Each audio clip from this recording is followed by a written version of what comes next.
Shivraj cabinet की बैठक थी। क्या कुछ विशेष इस बैठक में हुआ, चलिए सुनाते हैं आपको। माननीय मुख्यमंत्री जी ने यह भी निर्देश दिया है कि मिड डे मील में हफ्ते में एक दिन क्या बच्चों को भी मोटे अनाज का भोजन उपलब्ध कराया जा सकता है, इस पॉसिबिलिटी पर भी विचार किया जाए। हॉस्टल्स में भी हफ्ते में एक दिन मोटे अनाज का उपयोग हो सके, इसको भी सुनिश्चित करने का माननीय मुख्यमंत्री जी ने निर्देश दिया है। मध्य प्रदेश में हम मोटे अनाज के उत्पादन और उसकी जागरूकता के लिए अगले 2 वर्षों में वृहद रूप से कार्य करेंगे और इस मिशन के लिए अलग से लगभग 2325 लाख रुपए का प्रावधान भी रखा गया है, जो कि किसानों को बीज उपलब्धता के लिए, जन जागरण के लिए, यदि कोई वैल्यू एडिशन इन मोटे अनाज का करता है तो उसके लिए भी आर्थिक मदद सरकार की ओर हो सके, इसके लिए आज इस मिशन की घोषणा की गई है और इसका अनुमोदन मंत्रिपरिषद में हुआ है। उसके साथ ही किसानों के हित में आज एक निर्णय और लिया गया है। गेहूं जो कि अनुसूचित कृषि उपज में इंगित है, उसके एक्सपोर्ट के लिए यदि किसान मंडी शुल्क देते हैं तो उसकी प्रतिपूर्ति का प्रावधान आज की मंत्रिपरिषद में निर्णय लिया गया है। उसके साथ ही विगत वर्ष ग्रीष्मकालिक मूंग, माननीय प्रधानमंत्री जी का जो सपना है कि किसानों की खेती फायदे में पहुंचे, माननीय मुख्यमंत्री जी का भी यही लक्ष्य है।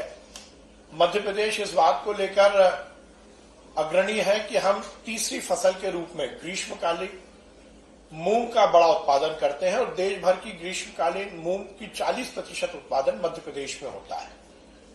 विगत वर्ष जो मध्य प्रदेश में ग्रीष्मकालीन मूंग का उत्पादन हुआ था, उसकी उपार्जन मार्कफेड द्वारा किया गया था, पर मार्कफेड से केवल 25% मूंग केंद्र सरकार द्वारा ली गई।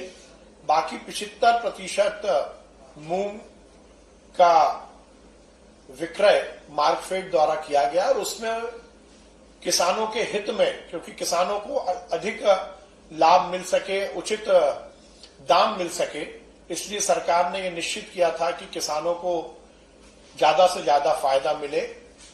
उस निर्णय के कारण मार्कफेड को जो आर्थिक हानि हुई है उसकी प्रतिपूर्ति सरकार द्वारा मार्कफेड को की गई है, जो किसानों के हित में एक सरकार का बड़ा निर्णय है। सुप्रीम कोर्ट ने विगत दिनों एक निर्णय दिया था कि ट्रांसजेंडर जो समुदाय है उसको भी पिछड़ा वर्ग में शामिल किया जाए। आज मंत्रिपरिषद ने यह निर्णय लिया है कि मध्य प्रदेश पिछड़ा वर्ग की सूची के क्रमांक 93 के उपरांत क्रमांक 94 में ट्रांसजेंडर को भी सम्मिलित किया जाए। उसके साथ ही हमारी सरकार लगातार सिंचाई की वृद्धि कर रही है। चलिए अब सुधे रुक कर लेते हैं। धमतरी का इस वक्त की बड़ी खबर निकलकर सामने आ रही है। नगर निगम के वार्षिक बजट के दौरान जमकर हंगामा। बड़ी खबर इस वक्त की बता रहे हैं, भाजपा पार्षदों ने सामुदायिक भवन किराया को लेकर किया हंगामा। पहले ही प्रश्न में पार्षदों ने की नारेबाजी। 9 एजेंडा पर होनी है चर्चा। बड़ी अपडेट इस वक्त की आपको बता रहे हैं, निकलकर सामने आ रही है धमतरी से, जहां नगर निगम के वार्षिक बजट के दौरान जमकर हंगामे की खबर निकलकर सामने आ रही है। वार्षिक बजट के दौरान जमकर हंगामा। भाजपा पार्षदों ने सामुदायिक भवन के किराए को लेकर यहां पर हंगामा किया। पहले ही प्रश्न के दौरान नारेबाजी होगी और 9 एजेंडा पर चर्चा होनी थी। बड़ी अपडेट धमतरी से बता रहे हैं आपको। वार्षिक बजट के दौरान जमकर हंगामा हुआ है और पहले ही प्रश्न में पार्षदों ने नारेबाजी कर दी है।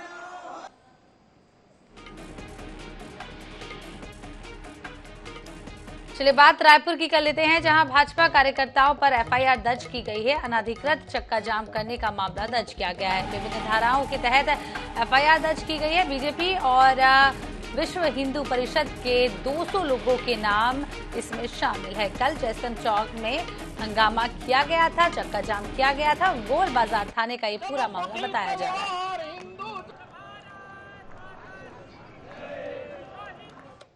विश्व हिंदू परिषद और बजरंग दल द्वारा छत्तीसगढ़ बंद का आह्वान किया गया था और इस दौरान पुलिस द्वारा परमिशन भी दी गई थी, लेकिन ये देखा गया कई जगह तोड़फोड़ की गई है, बसों में तोड़फोड़ की गई, जिसके बाद अब पुलिस ने यहाँ पर मामला दर्ज किया है। हमारे साथ एडिशनल एसपी अभिषेक महेश्वरी। सर, देखा गया बसों में तोड़फोड़ की गई है और कई जगह अनैतिक तरीके से चक्का जाम किया गया, कितनों पर FIR हुई? थाना टिकरापारा क्षेत्र में जो भाटा गांव बस स्टैंड है, वहाँ पे कुछ गाड़ियों में तोड़फोड़ की घटनाएं हुई थी। उसमें उन लोगों को चिन्हांकित करके उनके खिलाफ नामजद FIR किया गया है।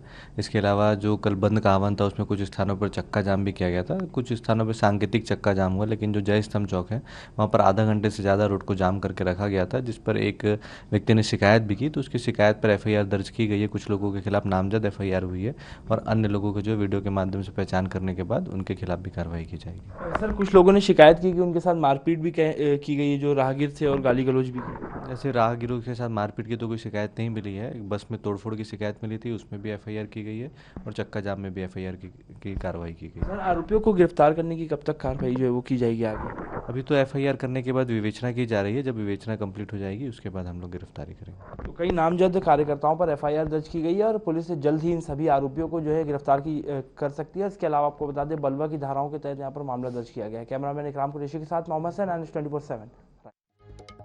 चलिए सीधे बात कर रहे थे ग्वालियर की। इस वक्त की बड़ी खबर ग्वालियर से आ रही है। अजब जिला अस्पताल का गजब का कारनामा। एक्सरे फिल्म की जगह कागज पर एक्सरे के प्रिंट आउट। कागज पर एक्सरे के प्रिंट के जरिए डॉक्टर कर रहे हैं इलाज। बीते 15 दिनों से एक्सरे फिल्म का खत्म हो चुका है स्टॉक। अस्पताल के RMO ने कहा जल्द एक्सरे फिल्म मंगाई जाएगी। डिमांड के बावजूद नहीं पहुंची है एक्सरे फिल्म। बड़े अपडेट इस वक्त की आपको बता रहे हैं। ग्वालियर से एक अस्पताल का बड़ा ही अजब सा मामला सामने आया है, जहां पर एक्सरे फिल्म खत्म होने के कारण कागज पर ही एक्सरे निकाला जाता है और इलाज किया जा रहा है। कागज पर एक्सरे का प्रिंट निकाला जा रहा है। बड़े अपडेट इस वक्त की आपको बता रहे हैं। ग्वालियर से खबर निकलकर सामने आ रही है और बीते 15 दिनों से एक्सरे की जो फिल्म है वो खत्म हो चुकी है। अस्पताल के RMO ने कहा है कि जल्द एक्सरे फिल्म मंगाई जाएगी। बड़े अपडेट ग्वालियर से इस वक्त की बता रहे हैं। डिमांड के बावजूद भी अभी तक एक्सरे फिल्म अस्पताल में नहीं पहुंची है। तस्वीरें आप देख सकते हैं। अखबार में ही एक्सरे का प्रिंट निकाला जा रहा है और डॉक्टर इसी तरीके से इलाज यहाँ पर अपने पेशेंट्स का कर रहे हैं।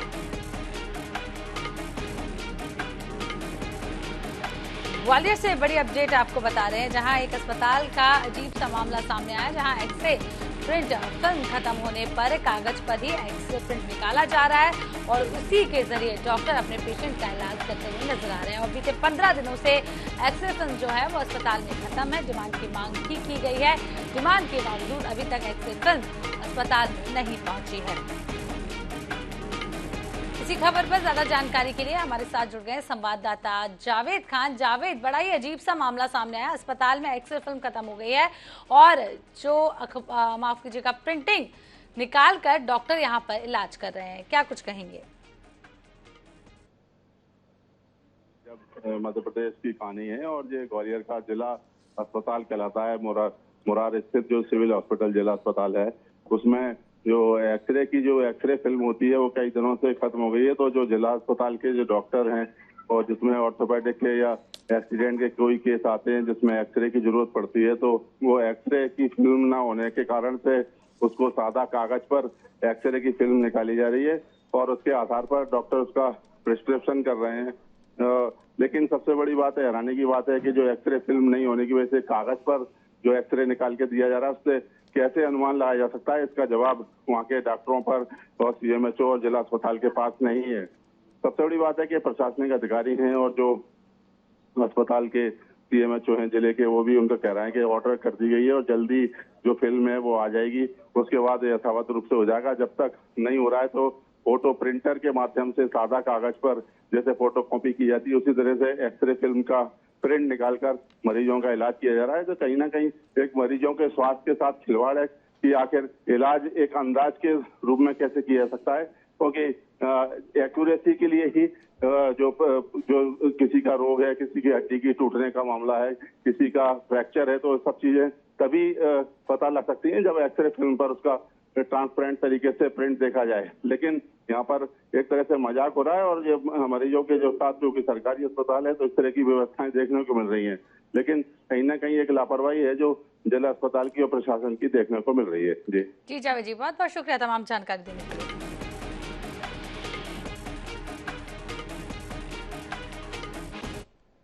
चलिए बात जबलपुर की कर लेते हैं, जहां जबलपुर में प्रेम संबंध टूटने से खफा प्रेमी छात्रा के घर पहुंचा और स्वजन को धमकाया। इस बात से परेशान होकर छात्रा ने रविवार सुबह दत्त टाउनशिप की 5वीं मंजिल में पहुंची और वहां से कूद गई, जिसके बाद घायल छात्रा की उपचार के दौरान मौत हो गई। मामले में पुलिस ने आरोपी युवक को गिरफ्तार कर लिया है। गोरा बाजार थाना प्रभारी ने बताया है कि 12वीं कक्षा में पढ़ाई करती थी छात्रा और उसकी बीकॉम की पढ़ाई चल रही थी। हर्षित पिल्ले से उसकी काफी पहले से दोस्ती थी। कुछ दिनों पूर्व दोनों के बीच रिश्ता टूट गया था। ये बात हर्षित को रास नहीं आई। रविवार सुबह वो छात्रा के घर पहुंचा और उसके स्वजन के साथ अपशब्द करते हुए उन्हें धमकाने लगा। ये बात छात्रा को पता चली तो वो परेशान होकर आत्महत्या का कदम उठाती हुई नजर आई।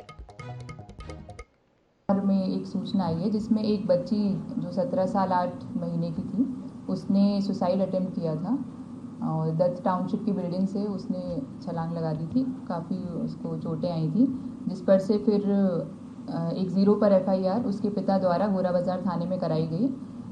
FIR में उसने बताया कि एक लड़का है जिसका नाम हर्ष पिल्ले है, वह उसे परेशान करता था, जिसमें 294, 354 D, 506, 11-12 पॉक्सो एक्ट का मुकदमा दर्ज हुआ। उस दिन भी सुबह वह उसके घर आया था। ऑक्सीजन जिम जो गौर के क्षेत्र अंतर्गत आता है, वहाँ उनका घर है बच्ची का, वहीं वो लड़का आया था और इस पे असल कायमी गौर में हुई और तत्परता से आरोपी की तलाश की गई। आरोपी को कस्टडी में ले लिया। चलिए एक बार फिर से रुक कर लेते धमतरी का। बड़ी खबर निकलकर सामने आ रही है। नगर निगम के वार्षिक बजट के दौरान जमकर हंगामा हो गया। भाजपा पार्षदों ने सामुदायिक भवन किराया को लेकर हंगामा कर दिया। पहले ही प्रश्न में पार्षदों ने की नारेबाजी और 9 एजेंडा पर होनी थी चर्चा। महापौर ने नहीं किया बजट पेश। बिना बजट पेश किए गए सदन से बाहर। विपक्ष के हंगामे से नाराज हुए महापौर विजय देवांगन। अब अगले 15 दिन बाद होगा बजट पेश। बड़ी अपडेट इस वक्त की आपको बता रहे हैं, जहां नगर निगम के वार्षिक बजट के दौरान जमकर हंगामा हो गया और पहले ही सवाल पर यहां पर हंगामा हो गया है। सामुदायिक भवन के किराए को लेकर यहां पर हंगामा हुआ और आपको बता दें कि आज बजट पेश नहीं हुआ है। अब अगले 15 दिन बाद बजट पेश होगा। पहले ही प्रश्न पर पार्षदों ने यहां पर नारेबाजी कर दी। तस्वीरें आपको सीधे यहां पर दिखा रहे हैं, जहां पर विरोध प्रदर्शित करते हुए पार्षद नजर आए हैं। नगर निगम वार्षिक बजट के दौरान जमकर हंगामा धमतरी में हो गया है। सामुदायिक भवन के किराए को लेकर यहां पर हंगामा हुआ है और पहले ही प्रश्न में पार्षदों ने नारेबाजी कर दी। बड़ी अपडेट इस वक्त की आपको धमतरी से बता रहे हैं। आपको बता दें कि बजट पेश किए बिना ही चले गए और उसके बाद आपको ये भी अपडेट दे दें कि अब 15 दिन बाद बजट पेश किया जाएगा। नगर निगम के वार्षिक बजट के दौरान जमकर हंगामे की खबर इस वक्त की निकलकर सामने आ रही है। भाजपा पार्षदों ने जमकर हंगामा किया।